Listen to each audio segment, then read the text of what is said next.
Doctor Dipu Moni, যিনি আওয়ামী লীগের হয়ে প্রথমে শিক্ষা মন্ত্রণালয় এবং পরে সমাজ কল্যাণ মন্ত্রণালয়ের দায়িত্ব পালন করেছিলেন।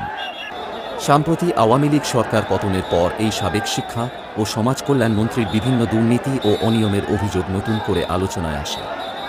সর্বশেষ গতকাল ১৯ আগস্ট বারিধারার এক আত্মীয়ের বাসা থেকে ডাক্তার দীপু মনিকে গ্রেপ্তার করা হয়। আজ তাকে আদালতে হাজির করা হয়। এ সময় দীপু মনির উপর ক্ষিপ্ত হয়ে যান সাধারণ জনগণ। দীপু মনির দুই গালে জুতা মারো তালে তালে এ স্লোগানে উত্তাল হয়ে পড়ে আদালত প্রাঙ্গণ।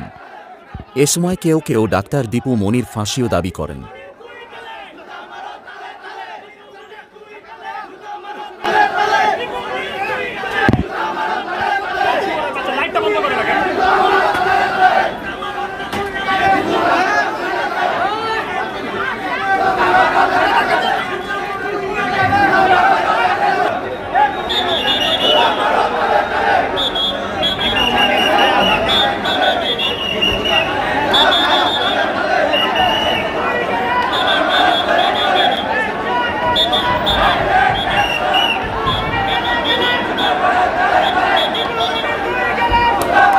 সরকারের শিক্ষামন্ত্রী দীপু মনি এবং সাবেক সংসদ সদস্য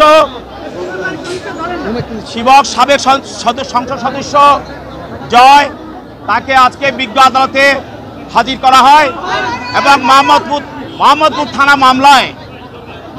থানা মামলায় আবু সাইদ হত্যা মামলায় তাকে এই আদালতে আজকে হাজির করা হয় এবং তদন্তকারী কর্মকর্তা এই মামলা তদন্ত করেন এবং এই মামলার আসামি ১ নম্বর আসামি শেখ হাসিনা, ২ নম্বর আসামি ওবায়দুল কাদের সহ আরও স্বরাষ্ট্রমন্ত্রী সহ অনেক আসামি এই মামলায় আপনারা জানেন ১৯ তারিখে আবু সাইদকে হত্যা করা হয়।